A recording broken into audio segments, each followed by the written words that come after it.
জাতীয় সঙ্গীত শুরু করো।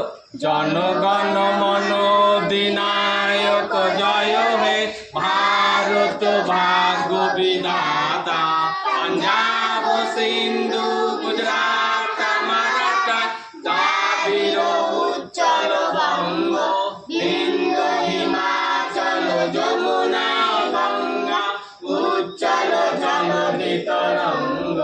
তব শুভ নামে জাগে, তব শুভ আশিস মাগে, গায়ে তব জয় গাথা। জনগণ মঙ্গলদায়ক জয় হে ভারত ভাগ্য বিধাতা, জয় হে জয় হে জয় হে জয় জয় জয় জয় হে। বন্দে মাতরম, সুজলাম সুফলাম মলয়জশীতলাম, শস্যশ্যামলাম মাতরম, বন্দে মাতরম। জ্যোৎস্না পুলকিতযামিনী,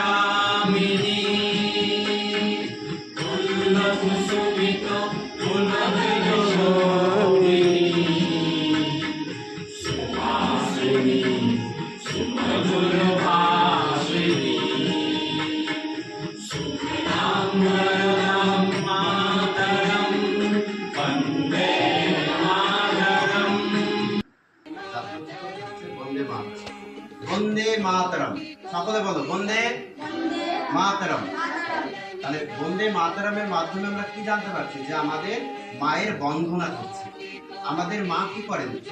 সকালবেলা ঘুম থেকে উঠে আমাদের খাবার আয়োজন করেন, তারপরে আমাদের ড্রেস পরিয়ে আমাদের স্কুলে পাঠান।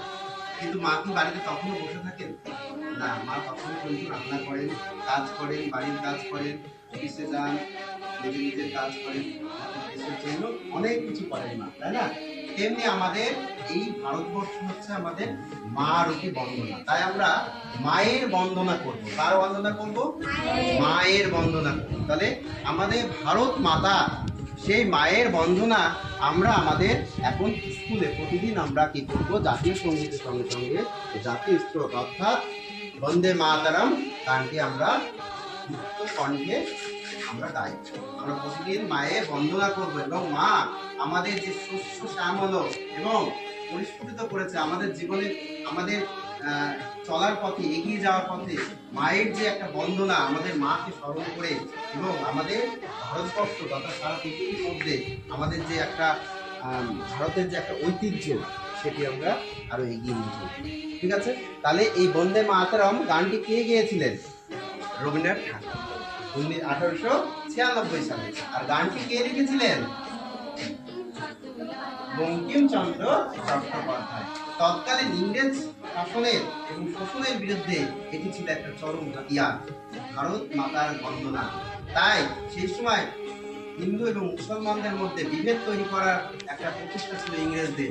সেই প্রচেষ্টা থেকে বেরিয়ে আসার জন্য রবীন্দ্রনাথ ঠাকুর তার মুক্ত কণ্ঠে এবং বঙ্কিমচন্দ্র তার লেখনীর মাধ্যমে ভারতবর্ষকে একত্রিত করার জন্য এই বন্দে মাতরম গানটি লিখেছিলেন।